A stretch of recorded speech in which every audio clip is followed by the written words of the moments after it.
Browsing and learning to use the internet is one of the easiest and funnest things to do today. A click here, another click there, and we can be anywhere. You can meet people from around the world. Hi! Read amazing stories and histories of the past. Ooh. And even have a glance of what may be seen in the future. But remember, using the internet without proper guidance and enough knowledge can also be one of the scariest we can ever imagine. Ooh! Imagine going on an online trip, seeing the beauty of the place, when suddenly, potential scams pop up and block your way. Scams? These are dishonest tricks used to deceive people, and we don't want that to happen to any of us. So, be your own hero online. Be internet alert. If it's too good to be true, then it's most likely fake. Fair exchanges shouldn't ask for your personal information. Always think twice or ask for the assistance of your parents and guardians before accessing a new site. Be on guard for possible phishing that will ask you to log in and give your important personal details. Whew! That was close. Good thing I am internet alert. Remember, any effort to steal your information may be a form of scam. So always trust your intuition and distinguish what's real and what's fake online. This has been your online hero, Ma'am Jennifer, reminding you to beware by being aware, keep your learning safe, and don't fall for fake.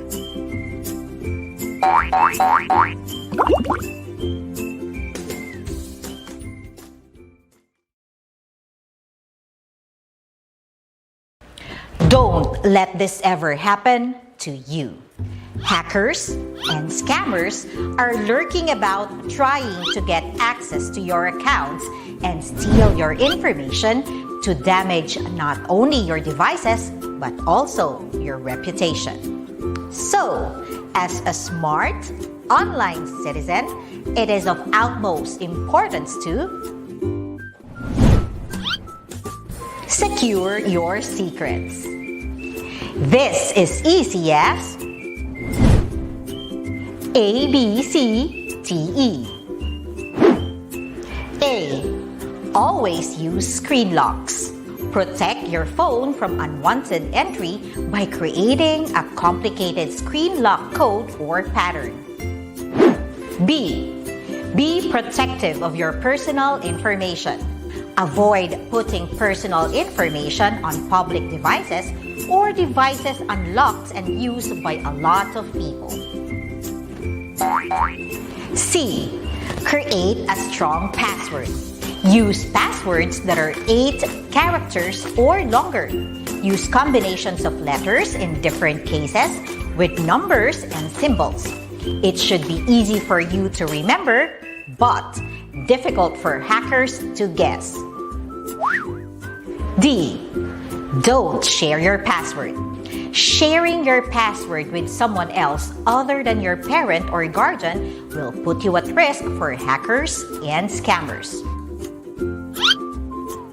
E. Enable privacy and security settings. Learn to use app or website settings to protect your privacy, security, and safety. With the ABCDE of security, you will keep your secrets safe, secured, and secret. Remember, secure your secrets and keep those pesky hackers and scammers away. Be internet awesome! Happy browsing!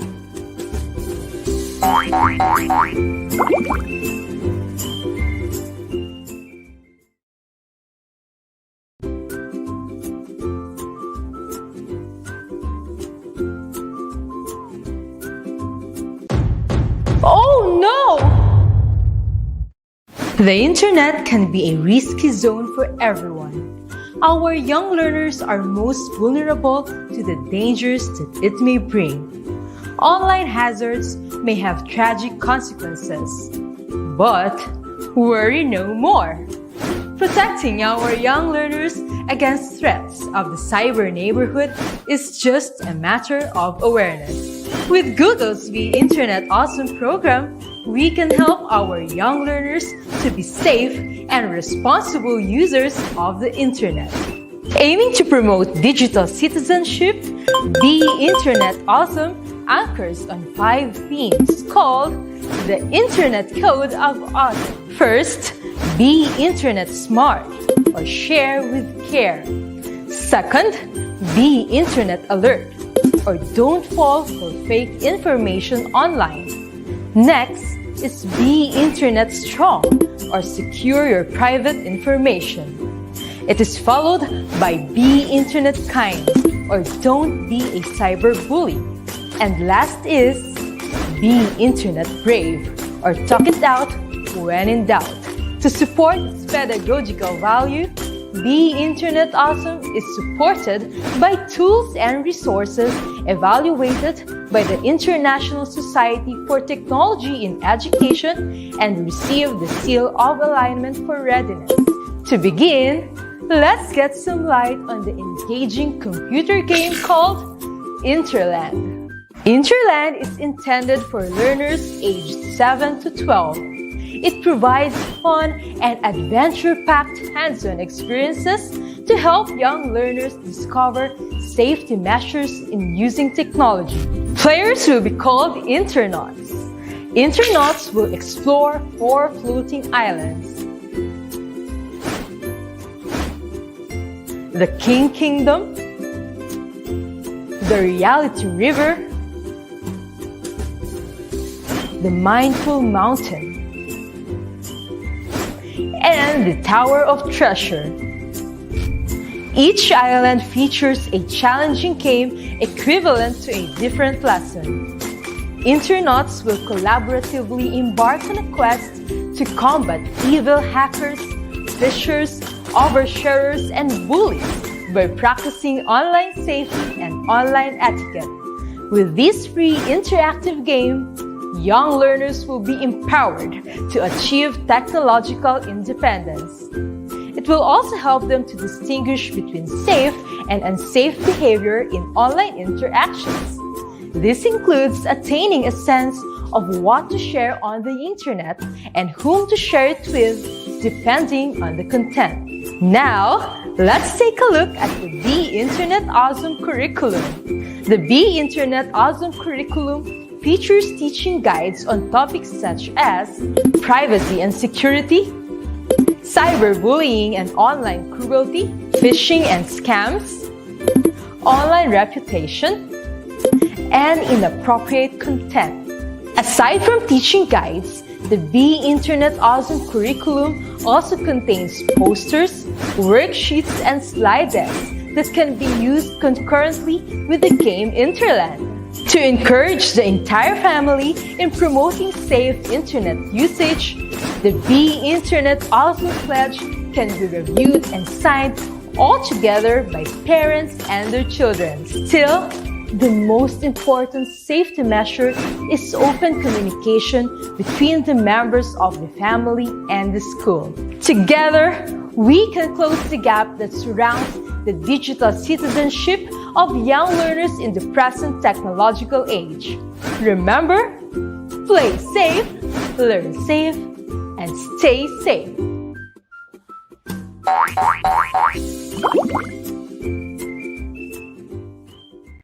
Hi there, Sir Wilbur here, and I will share something valuable to make sure that you will be Internet Awesome. Have you ever posted something in your social media account and later have regrets in posting it? Of course, you can delete it, but it is also possible that someone might have read it before you removed it. Do you share memes or funny videos for fun? Have you considered that someone might get offended? The convenience of using the internet has become part of our daily lives, which helps us communicate, share photos and videos, and post something about ourselves easily. But in the online world, we need to be extra careful. We need to have the ability to control what information we will share about ourselves and whom we will allow to see and reshare it. And that refers to online privacy. Your name, home address, phone and mobile number, social security number, and email address are your personal information. It's a good idea to make a rule for yourself not to share this kind of information online. Aside from keeping your personal information, we must also take care of our reputation because these are the ideas, opinions, impressions, or beliefs that other people think or have about you. We must also consider what others will feel based on our posts. Different situations call for different responses, online and offline. It's always important to respect other people's privacy choices, even if they aren't the choice you'd make yourself. Also, be careful with the simple codes that you send, like emojis, because it represents a certain meaning or message which may uplift the reader's emotion or the other way around. Have you heard of the word oversharing? It refers to sharing personal information or just too much about yourself in a certain situation or conversation online. What's the risk? You might become so familiar in doing it that you are unaware that you are already sharing information about your private life. This is harmful not just for you, but also to your loved ones. The internet can be a safe or a dangerous place for us. It will really depend on how we will utilize it. Take time to think and read your post a couple of times before you share it in the World Wide Web. And remember, it's better if you will always think before you click. But it's best if you will share with care.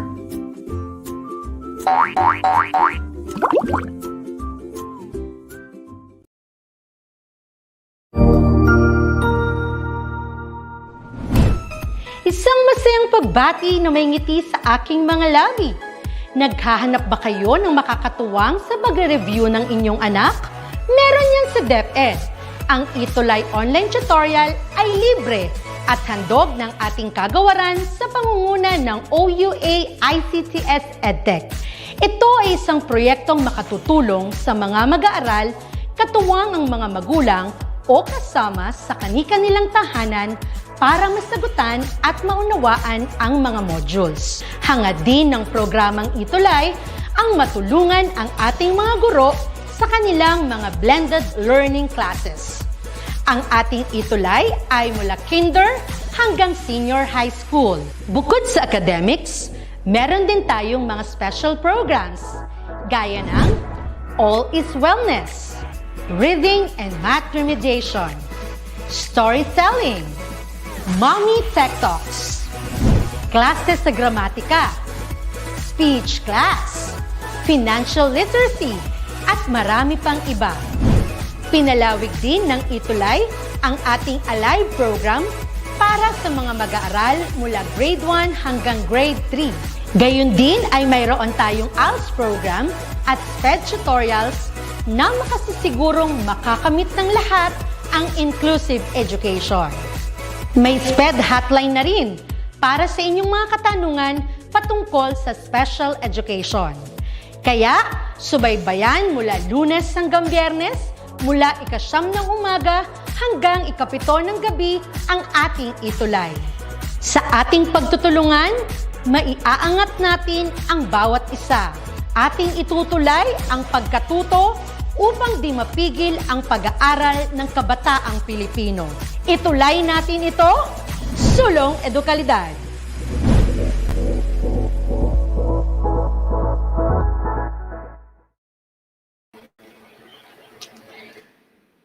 Magandang araw! Magandang araw po sa ating lahat.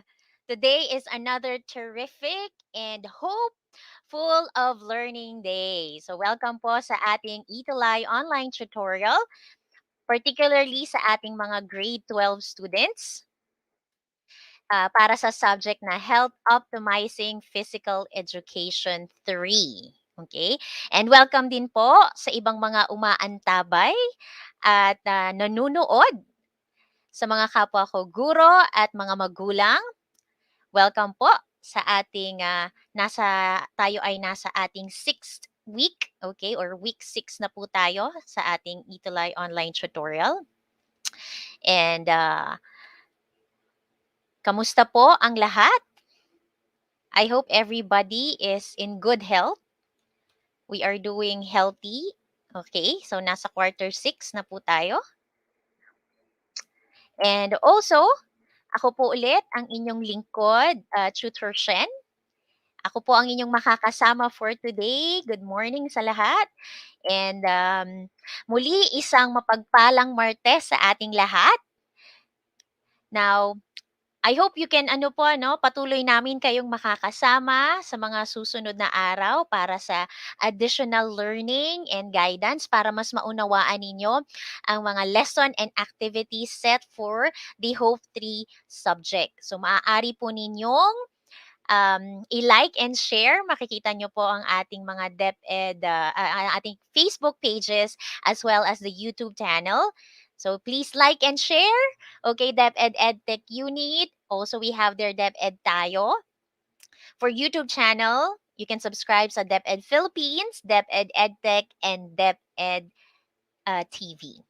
Okay, so like and share po natin para at least ma-spread po natin itong platform na ito, no? Not only for Hope 3 subject but also for other grade level subjects. So sa inyong mga kaibigan, sa inyong mga nakababatang kapatid, so you can also share this following Facebook pages and YouTube channel para they can access, and this would be an added help para mas matutunan po nila at may guide sila how to answer the different activities in their module. And at this moment, I wanted to greet our viewers for today. Okay, shout out muna tayo. No. Hi again to Joseph Conrad Bulaklak. Okay, talagang regular participant natin for Hope 3 subject. He is from Pasay City North High School and grade 12 ICTs. And then we also have there Rose Lily. Good morning from watching from Rizal, Kalinga. Also have kay Catherine, Rona Bundok. Good morning also to Erica F. Villanueva.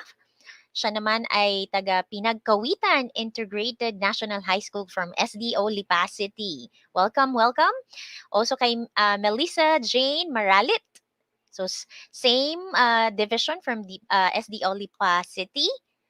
Good morning din kay Daniela Banay, kay Romalisa Princess Yao. Good morning po. Kay Gwen Librea Lindog. So marami tayong mga viewers from SDO Lipa City. Kasama na din si Emerine Virey Javier. Also kay Jonas Isaveda Cornejo. And kay Giselle Ann Belista. So welcome and good morning po sa lahat ng ating mga viewers. And at this juncture, babalikan po natin somehow a slight review with the previous lesson. And remember, it's about safety protocols. And that's for week 5 and for week 6. So somehow related, after learning the different safety protocols, we will be discussing, okay? So this will be our milk. Okay, ito ang dapat yung tandaan. So we have to demonstrate dance etiquette and safety protocols in utilizing facilities and equipment. So you already know those safety protocols as you engage before, during, and after a dance activity or a physical activity. So particularly for this week, we will about to focus on the dance etiquette. So let's learn more. Ano ba yung mga dapat nating isaalang-alang when it comes to dancing? And also, let's refresh ourselves. I know you already have idea with the different dance facilities and equipment. Okay, so how to take care of those facilities and equipment. And also po, I want to highlight this quote of the day natin. Okay, so since we're talking about um, things that we have to bear in mind, okay, para mas ma-enjoy natin yung activity, and especially we are safe. So we have there the quote. I hope you can read this quote with me kahit nasaan man kayo, nasa inyong mga bahay. So let's start reading our quote of the day today. Prevention is better than cure. Do you have idea, no? Ano bang ibig sabihin ng quote natin for this day? Okay? Kindly comment sa ating comment section. What is your idea about prevention is better than cure? What could be the advantage of it? Okay? Sige nga po. Uh, please type in your answer sa ating comment section. Prevention is better than cure. You can give me a word, two words, or three words, no? Or it can be a sentence on your understanding about our quote for today. Sige, while I'm waiting po, no, I'll check other yung mga ating participants. So we also have there Melchor Sarmiento, Grace Lynn, Octoman. We also have there Shalami Sagayap. Okay. Now we have an answer here for Jonas Cotnejo, no? The effects, okay, what could be this effect? Okay, it can be a negative effect po ba, Jonas, that we could lessen. For Joseph Conrad, Bulaklak, distance can be benefit in the lack of exercise, gaining your energy, okay.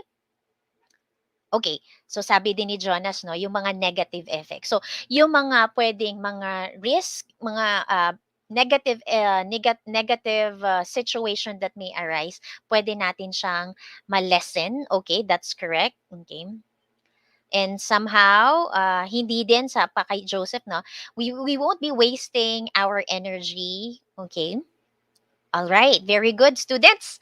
Now, yes, sabi natin na when we are talking about prevention is better than cure. So, it is better na ma-stop natin yung mga possible negativity, yung mga something bad that would happen, then i-deal pa natin siya, no, after it has happened. Wherein it could lead na maaring there could be a further negative thing that may arise.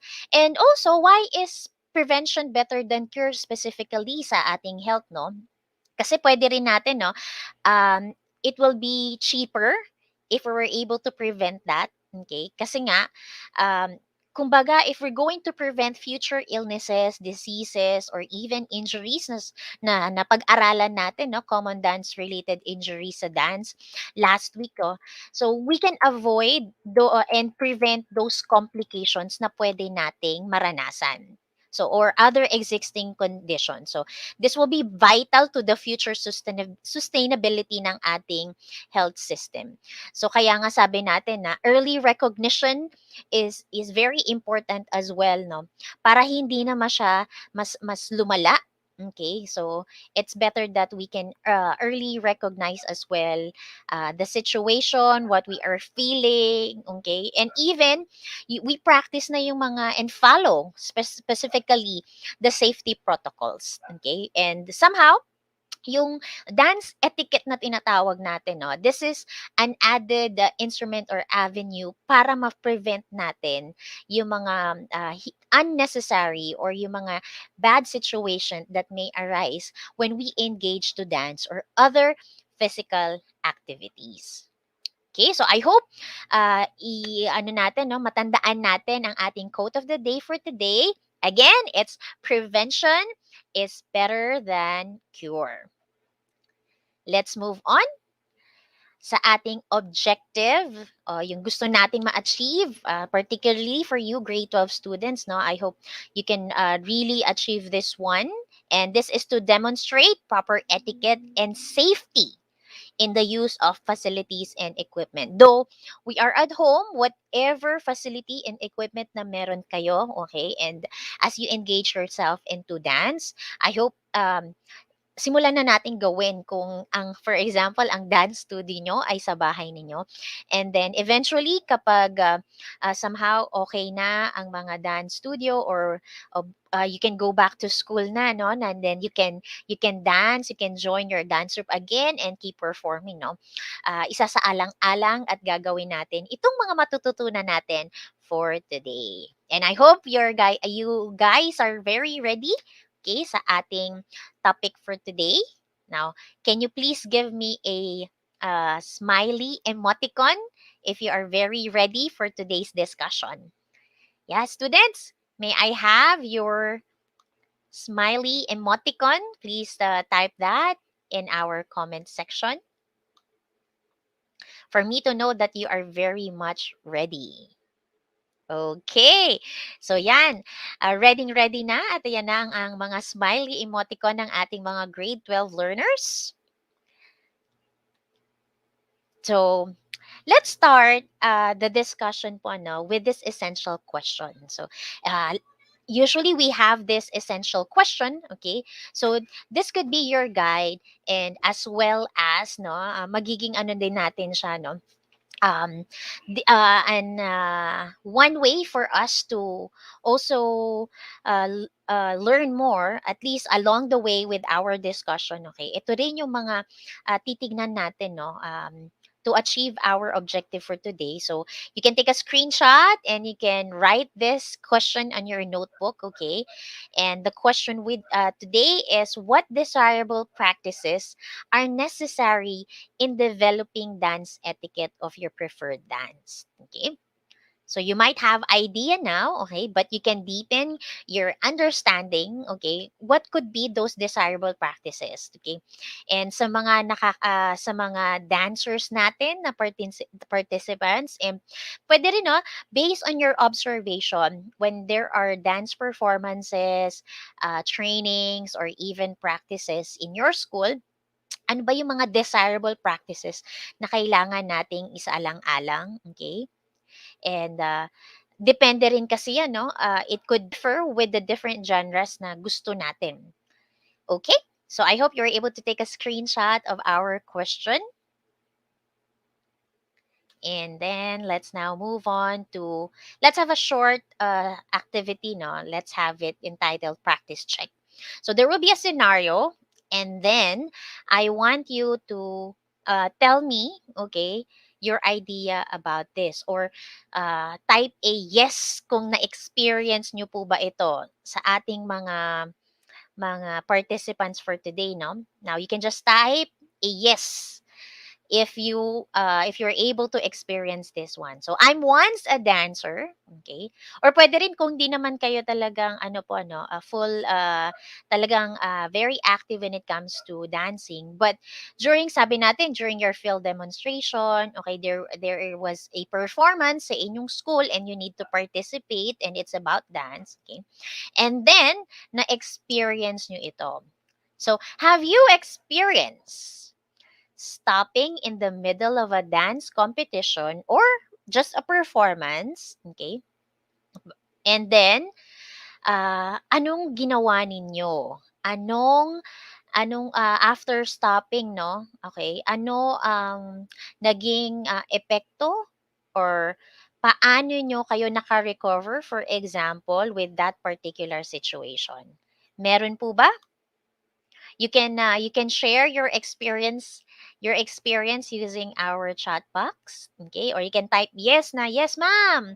Ako po naranasan ko po to na during a performance na blanco ako or bigla akong na-stop, okay? Or ano yung naging ano yung naging action natin after experiencing this particular situation? No, somehow ako din, no, based on my dance performances before, na bigla kasing na blanco or biglang because na kabado, no, sometimes biglang na mental block ka na, oops, ano nga ulit yung next na step, okay? But then on, napaka-importante that we are yung after, no, somehow yung we can recover, okay, yung alerto tayo, no, okay? O sabi ni Jonas dito, Cornejo, no? Yes po, bali natulala lang ako bigla. Okay, but very good, no? Naka-recover naman siya at tinuloy yung next step. So, in a few second, okay, in 1 second or 2 seconds, biglang na blanco, no? But then good thing, okay, naka-recover ka because yeah, we are, we are not really perfect despite na we are trying to really do our best and talagang nag-practice naman tayo, no? And there are some instances na nararanasan natin yung mga ganito. Sabi din ni Joseph, no? Yes, ma'am, doing my performance. Okay. Okay, so na-experience niya din yan. But siguro one way na lang, no, it is acceptable. There are times that we can really avoid those particular situation, but then on, okay, sabi nga natin, no, it is acceptable, but still you need to recover, kagaya ng sinasabi ni Jonas kanina, okay? Somehow, apologize later na lang siguro yan after the performance itself. Okay? And then somehow you reconnect, okay? Pwedeng yung iba, no, kasi pwedeng ang cue natin kapag may mga kasama tayo, no. So somehow yung pagiging mentally alert natin, okay, with the dance step ng ating mga kapwa dancer, we could be able to get back to dancing. Okay? Very good on that. So, pero syempre kailangan talaga, yun yung nadadala ng practice para mas na-master natin. Now, our topic is about dance etiquette. So, let us define what is dance etiquette again and again. So, this is a set of guidelines, okay, that help us to navigate the social dimensions of dancing. So, what could be those social dimensions of dancing? So, yung mga guidelines na yon, what do we need to follow? What do we have to remember? Okay, so syempre, no, there are different kinds of dances or genres of dances. Syempre, as a guideline as well, dapat in accordance yung ating costume, okay, yung what to wear na tinatawag natin. And aside from that, your personal grooming. Specifically, okay, because you have to perform in front of the audience. And meron po ba sa inyo naka-experience ng mga prom? So I guess na-experience nyo ang prom back when you were in junior high school. Okay? Ngayon kasi, no, medyo dahil we are in the period of distance learning, limited yung mga ganyang socialization. And yan nga, no, what could be, aabangan natin din, no, ano na rin pwede yung maging guidelines in the next coming days na pag okay na ang lahat and then meron namang ano na, prom, okay, yung mga sweet dance, for example. Okay, but could you still remember, natatandaan niyo ba yung mga, yung prom day ninyo? At nakasayaw niyo si crush, okay? O ang inyong ultimate love, for example, no? Could you still remember that? Or just dancing with your friends as well? Okay. So personal grooming, we will check on that.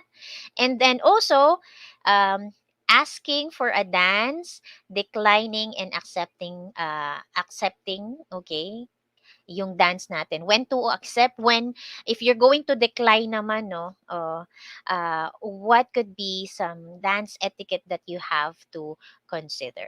And also, what are the dance floor rules? Okay, sometimes, no, baka nakakalimutan natin because of our excitement. Okay, sayaw na po ako, ma'am. Okay, and you're just enjoying the company, dancing with your friends, but still, okay, as a respect, no, we have different dance floor rules to follow. Okay, so let's have here what to wear. So makikita nyo po kami dyan, no? Si Tutor Badet. Okay, ito po ako. Okay, this is when we have Teachers Day celebration sa Inares Center, and different teachers from different districts sa aming school, we were able to perform a folk dance, a Maria Clara dance. And syempre sa different kind of dance, no, there could be dance etiquette to follow. Syempre, for folkloric dances, okay, so dance etiquette allows the cultural identity that a specific dance discipline originated. So kung tribal dance man ito, there would be a specific costume to wear kapag rural dances or Maria Clara dance, okay? So, for this, no, the more formal the dance, syempre, the more formal the outfit din. Okay? So, yan po, this is a Maria Clara dance as you can see in the picture po. So this would, what you would wear would definitely depend on the kind of dance, yung genre ng dance. Okay. Now, aside from that, from for rather from different dances po, no. So somehow they could wear white tie, and this is the most formal yung sinasabi sabi nilang category of dressing, particularly sa mga gentlemen. Okay, and ang ano po, no, we have their may black tailcoat, may kasamang black tailcoat matching yung trousers nila. O yung iba naman, no, merong ang kasama ng ribbon, okay? And then we also have there somehow they could wear black tie, okay? So mga tuxedo coat, trousers, trimmed with satin ribbon along sa kanilang lower extremities. So formal, pag formal, syempre, it's a suit and tie, okay? So mapapansin natin sa mga standard ballroom dances, okay? Meron din namang semi-formal, so gentlemen in dress slacks with dress shirt and tie, okay? Others naman, no, gumagamit sila ng jacket, and that's optional. It can be dressy casual, applies to most practices, dances, workshops, and dance lesson, okay? So, comfortable clothing, whenever naman kung during a training, no, during the dance training or during your practice.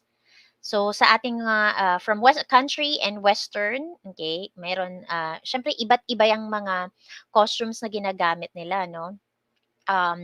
Well, ito iba kasi it's acceptable with blue or black jeans, but then on still it would depend on the particular area kasi iba't iba rin naman ang culture.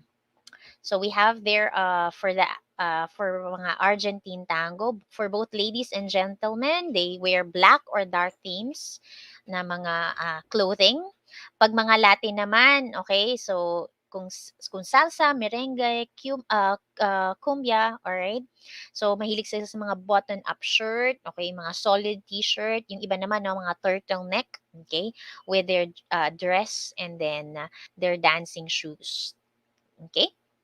Now, pagdating naman natin sa sabi ko nga 'no, sa mga folkloric, traditional dress 'no. So, somehow they would be wearing yung mga colorful na printed design, okay. And usually yung mga, depende kung mga rural dances, mga peasant blouse and with wrap around ng skirt, embellished ng mga garlands. Kapag Maria Clara naman 'no, so gumagamit na tayo ng mga okay ng mga puwedeng mga headdress, ng mga shoes, okay? O, mga mas makikita natin 'no, mas formal ang kanilang mga ginagamit na pangsayaw, okay.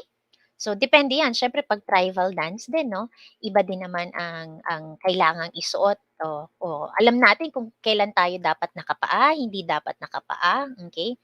Kung, yung mga ginagamit po natin na, yung mga headdress kung kailan dapat gumagamit ng headdress, kailan hindi. Kasi, may mga iba't iba tayong ginagamit. Like for example, kapag sa mga, contemporary dances, what to wear, maaaring, dancing shoes, pwede namang mga leg warmers, or yung iba, no, they can wear some leotards and unitards, okay, kung naka-tights, okay. So, it would really depend on the nature of the dance. Okay, syempre, lagi nating tatandaan, no, bakit kailangan nating tandaan yon kasi if we are not going to take into consideration kung ano dapat nating isuot, so somehow we couldn't bring life sa performance natin, no, or somehow we couldn't give justice kasi remember when we are dancing, no, yung mga kasama hindi lang sa pagsasayaw but also the costume that we wear, okay, it accentuate yung expression ng dancer, yung culture ng particular dance, okay. O mas na-elaborate natin yung pinaka meaning, okay. Tandaan natin, no, when we dance, kung lalo na pag sa mga folk dances, no, the culture of the particular area of this dance, okay, it already magnifies or show what's the culture, what are their traditions, okay. So that's why it's very important that we know what to wear. Moving on, sa pangalawa natin that we have to consider is the personal grooming. So, syempre, no, it involves all the aspect of your body. Yan na yung how you look, okay? And syempre, yung cleanliness. Hindi lang, physically, ang linis mong tingnan, but somehow, no, within, no, you are also clean. So, before dance, these are the things that you have to consider. So, syempre, sa age ninyo, no, somehow, yung mga body odor, okay, we are more active. So, before attending a dance event, for example, or in a competition, so mag-shower, and also we use the deodorant, okay. So we also have to brush our teeth, okay, if possible you use mouthwash or breath mint, okay, or somehow pwede rin, no, kasi pag mga sweet dance, okay, let's abstain from foods na medyo may nagpo-produce siya ng strong odors, no? Like for example, yung garlic. There are foods, okay, yung something na malalansa, for example, na kahit ilang brush ng brush ng teeth mo na ay parang nanunuot pa rin siya, nandun pa rin siya.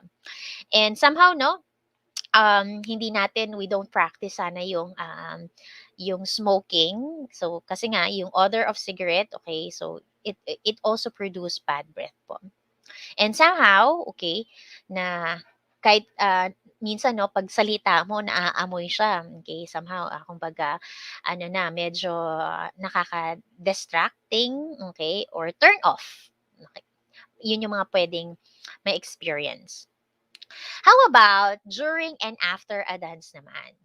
So, uh, hindi porket after a performance, no, na syempre pagbigay todo tayo after a performance, no, pawis na tayo. So sometimes there are people who really sweat a lot, okay. So kahit tapos na yung performance, okay, check your grooming pa rin, okay, whenever it is possible. Syempre pag during the performance, you have to focus on the dance step, the choreography, yung transition with your performance. But then after that, okay, after na pawisan, we could also have to check our grooming. Okay, so maaaring we go to the comfort room, okay, wherein we can freshen up ourselves, okay, towel off, okay. Okay. Sa iba naman kasi some people they sweat a lot sa mga gentlemen. They can carry their extra shirt, no, para mas no, pagbasang-basa na ito rin, no, kasi mahirap na tutuyuan tayo ng pawis sa likod. So bringing an extra shirt is really good, okay? Hindi lang para pag natuyo tayo, tas kumapit pa yung bad odor, no? So, para mas malinis and to protect yung back natin na matuyuan tayo ng pawis. And then, also, let's move on to asking for a dance, declining, and accepting decline. So, meron po ba sa inyo naka-experience during your prom, no, sa this is particularly para sa mga lalaki po, no, that na gusto nyong isayaw ang isang kaklase ninyo o si crush ninyo, pero biglang na-decline eh. Naranasan niyo po ba yon? Okay. But then maaring at somehow no, as yung magiging yung acceptance natin no, whenever we were declined by a certain person, okay, or para naman sa part ng isa na because of some condition kailangan niyang mag-decline. Okay, so let's dig deeper on this. Okay, that what are the things that you have to remember po.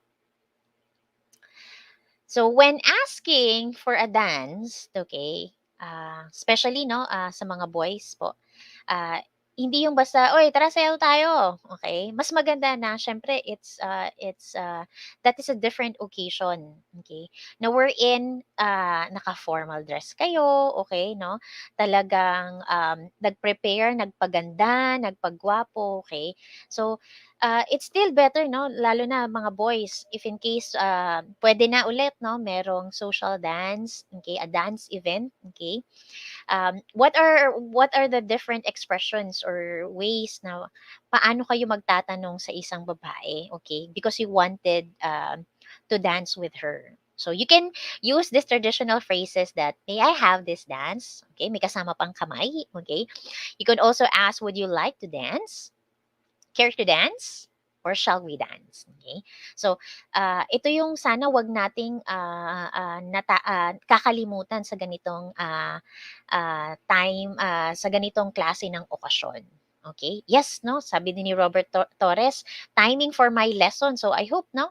As you can relate on this, no? You can, it will be very helpful as you do the activities given by your teacher po. Okay? So, these are the things that you have to remember, boys. Okay? And ang tandaan natin na boys, the usual would ask for a dance. Okay? Especially sa kultura natin sa Philippines. And also, paano naman if you're going to decline a dance? Now, sabi ko nga there could be some condition why would reject a person, okay? When he asked to dance. So dance etiquette requires that one should avoid declining a dance under most circumstances. Okay? All right?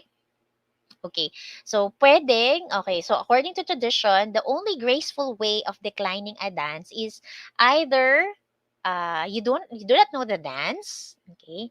Or somehow you are not feeling well kasi naka-high heels ka and you wanted to rest, okay? Or some negative uh, situation, okay, ang nararanasan mo and you need to take a rest. Or baka naman kasi you have promised the dance to someone else. 'Di ba minsan may pag ito yung tugtog na itinutugtog sa dance floor 'no, gusto mo siya yung makasayaw mo. Naranasan niyo po ba 'yon, my dear students 'no? Kasi oh, 'pag ito 'no, this I promise you for example, isasayaw kita 'no, may cue na kayo na isasayaw na kayo ng isang tao. Okay, so those are some, conditions or situations na maaari 'no, na maranasan. That's why you wanted to decline a dance. And, with that, particular 'no, dito naman sa being declined, okay, dun sa nagtanong, okay, and then tinanong ka and what would be your response. So kung being declined, the first thing to do when one is turned down for a dance is to take the excuse at face value. Kumbaga, still, maintain your composure. Okay? Ang gwapo-gwapo mo eh, nakabihis, ano ka eh, at todo bihis. So, somehow, yung acceptance, no? And then, kasi maaari, as a human being na napahiya ako eh, kumbaga yung sad face din tayo kagad, no? Kumbaga, why not even though may maaari kasing reason si girl bakit kanya tinurn down, no? Boys, tandaan natin, no? Even though they were able to decline, okay? Remain your composure, okay? Talagang ano pa rin, stay pogi pa din, stay guwapo pa din despite na na-decline kayo. Baka kasi there are some reason bakit siya nag-decline. Okay? So I hope you could remember that. Bear in mind that specifically with the boys. But in the part naman no ng mga ng mga girls no, if you really don't want to dance with that particular person no, let's still ano pa rin no, let's still have this respect. Okay, the tone of our voice, hindi yung iirapan mo pa, okay, yung hindi mo papansinin, okay. Kumbaga, dance etiquette, we still have to face the person who is asking us to dance, okay. Now, with respect, and then say no. You can say, I'm really sorry, no, I'm not really in the mood today. I hope you understand. Or I'm not in the mood at this moment. Okay. All right. So somehow, you can just say, sorry, no na muna. Uh, be respectful as we decline the invitation of a person. Okay. And at the end of the dance naman, no, during sa dance floor na. So for example, nasa dance floor, you are enjoying the dance, you're enjoying the dance with your group of friends, with someone, kung ito ay sweet dance, for example, okay? So just remember that after the dance is finished, okay, or before parting, okay, say thank you naman, or somehow thanks, or meron kasi sometimes yung eye to eye contact or some gestures that would definitely say na okay, or I enjoy the company, all right. uh you have to remember when leaving the dance floor, when a song comes to an end, okay, leave the floor as quickly as it gracefully possible, okay, kasi ang dance floor no, mapapansin natin there are different music, okay, hindi yung medyo ano pa tayo, agaw eksena, but then that's one way to for us to respect, okay, the other dancers would perform as well, okay, or give opportunity for others if they like the dance, okay, para everybody is happy, everybody would enjoy. So that's what you have to remember on the dance floor. And these are just some ano na lang no, let's just go over with this na ng mga dance reminders. Okay? So go jewelry free or go obstructive free jewelry. So wag naman yung ano sobra-sobra naman yung ano ba? Sobra-sobra yung ating ano no, kumbaga OA na or too much na para sa damit ninyo, sa shoes ninyo or other jewelry sa headdress ninyo kung meron man.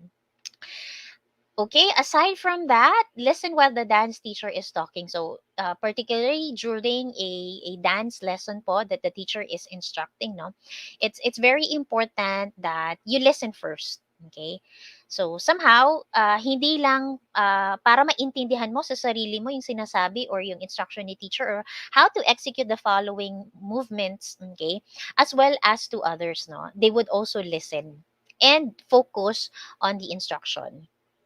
Next is stow away the cell phone. So somehow kasi pag may nag message, so somehow sino kaya yung nag-message, alright? Minsan bothered tayo. So I hope you can keep it in silent mode or in a vibrating mode. Next is don't film or take pictures in class. Okay? So yung ano natin, no, yung data privacy natin, when it comes to yan, sa ICT, when it comes to taking pictures, okay, meron tayong mga dapat isaalang-alang with that. So it's better that you ask first, you ask permission if you are allowed to take picture, you can do some recordings, you ask permission first to your teacher or kung sino man person who is leading, okay, that particular dance instruction or dance lesson. Next is pay attention at times, especially when waiting for your turn. Okay? So, you don't want to get caught. Okay? Now, for example, mali yung ano mo, no? Yung posture mo, yung proper posture mo as you execute the dance, okay? And or umuupo ka na kagad, no? And hindi ka naman pinapaupo ni teacher. So somehow you pay attention. Okay? Next is stay for the entire event. You were able to participate in that, particularly sa lesson, no? And usually, um, yung bawat figure, for example, o yung bawat figure ng as you finish the whole dance performance, okay? Paano mo siya matututunan, malalaman if you wouldn't stay. Okay? Next is always arrive on time. So, ang practice natin ay ganitong oras. So, let's respect the time of others, and you could fulfill more, okay, if you were able to attend before or in advance or on time. Next is try your best. Try your best when it comes with the session, with your dance class. So we cannot eliminate yung mga maaring mistake na pwede nating maranasan. But with that, no, if we are really trying our best, I think nothing is impossible. Sabi nga natin, correct practice makes perfect.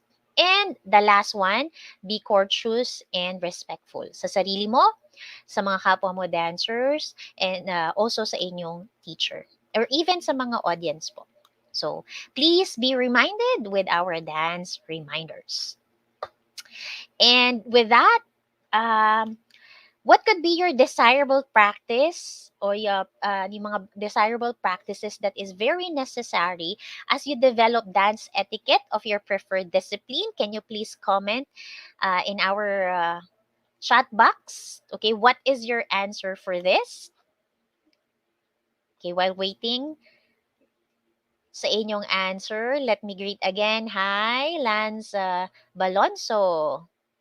Kay Shane Lonyo from Zinya MNHS. We also have there kay Willie Gonzalez Gajeto. Magandang tanghali din po. And to Ma'am Maricor Mangahas Hiner. Hello po. To Sir Robert Torres. I hope this will be helpful. Yeah, you said enrichment po, no, para sa inyo po sigurong lesson ito. Okay. Yes, that is right. Okay, what could be the desirable practices po, no, that we have to remember on this? Now, we have to be cautious when dancing, okay, and let's respect yung personal space, okay, and also respect yung tradition, okay. That's why we need to remember what to wear, okay. Now let's have answer from Joseph. No, I practice sakuting so that okay, you can benefit from the dance festival na meron sa inyo. Okay, that's really good, Joseph. No, okay.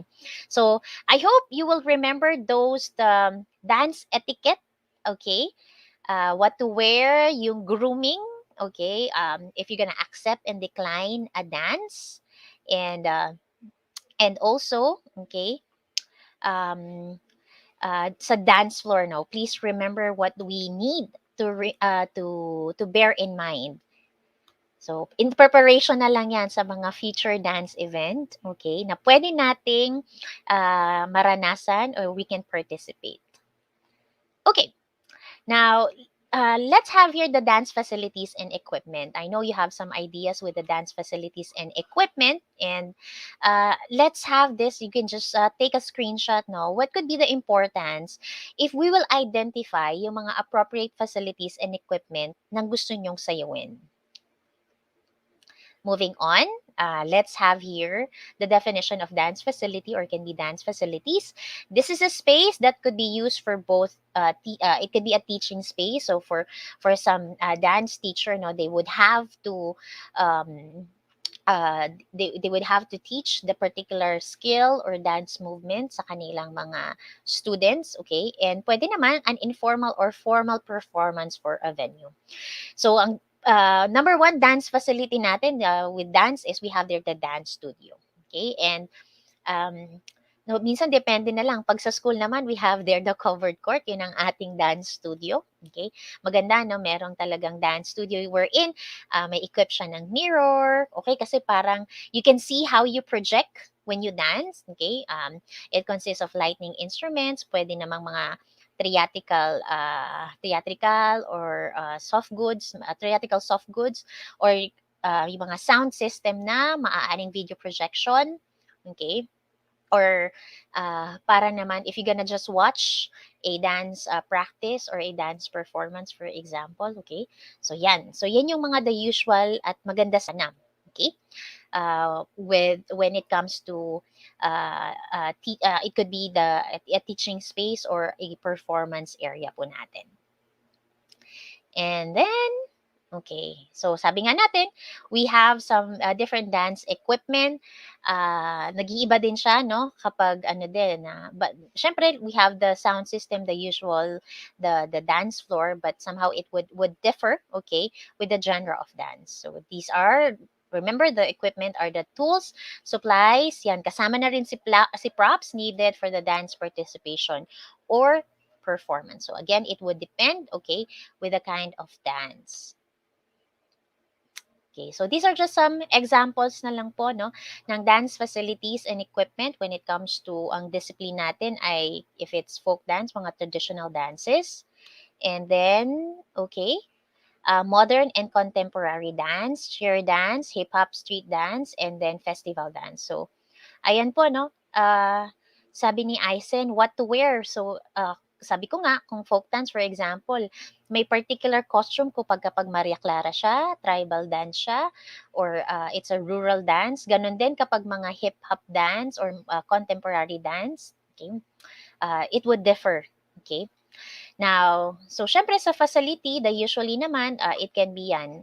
Most common na makikita nyo is dance studio. But ito, pag mga hip-hop or street dance, festival dance, somehow we perform in an open field. Okay, so there should be a wide performance. Okay, kapag sa ballroom, so makikita nyo na intended a wide dance floor for competitions. And you can see these are some examples of the equipment.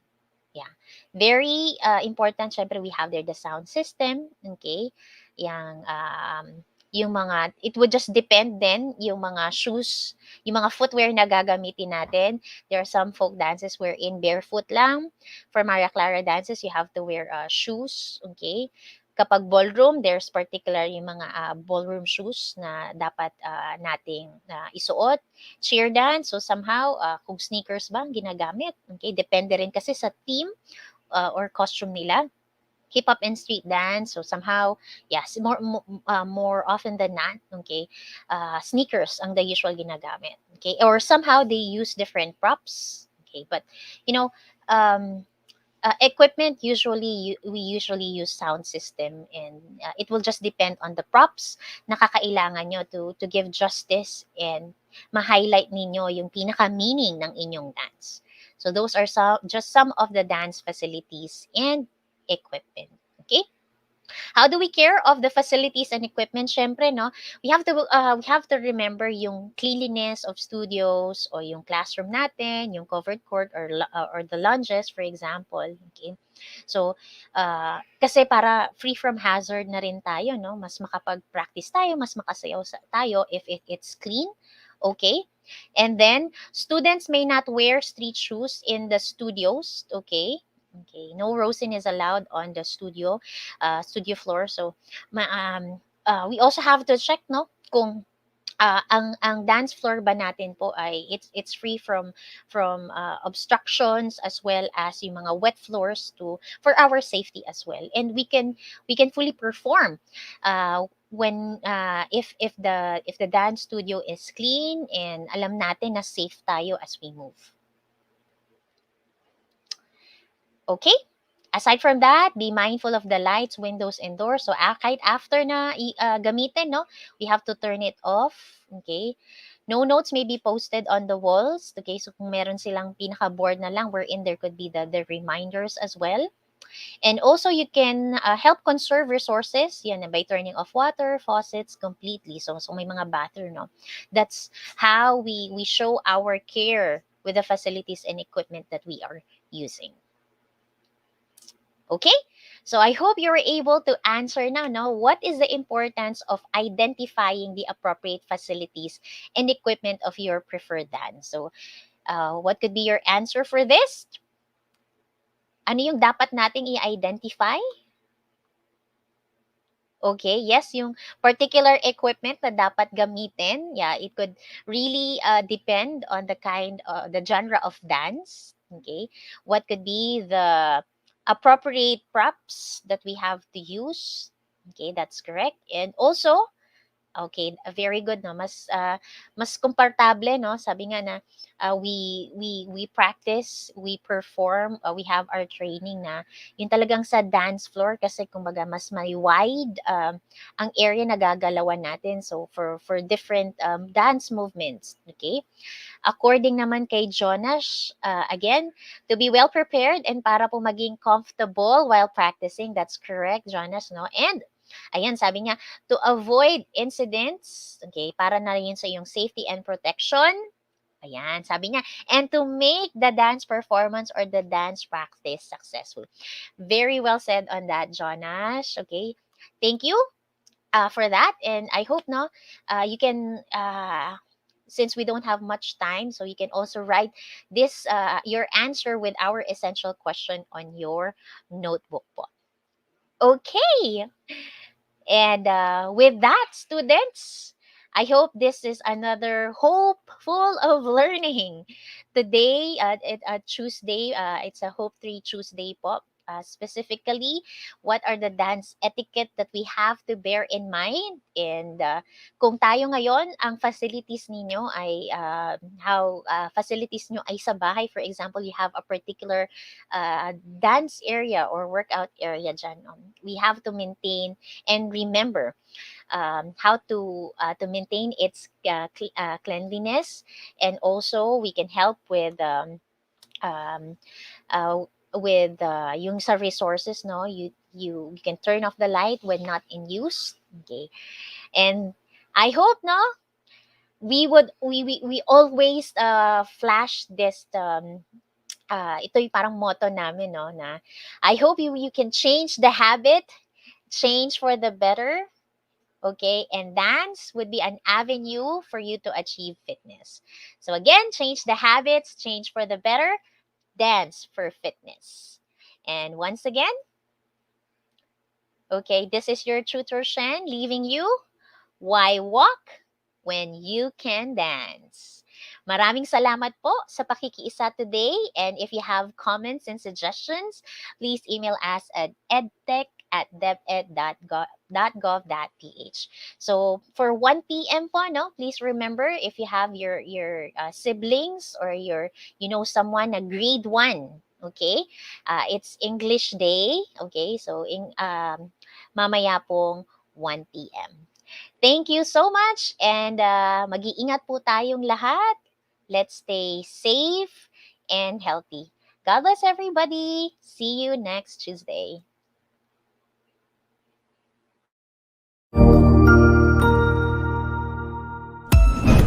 Ang husay naman! Natapos mo ang iyong tutorial session kasama ang iyong mahusay na ETUlay tutor. May bago ka bang natutuhan? I-share na yan gamit ang hashtag #ETUlayLevelUp. Huwag aalis ha, dahil may susunod pang programa na pwede mo ring panoorin at salihan. Dahil naghihintay na ang iyong mga tutors. Happy learning dito sa ETUlay!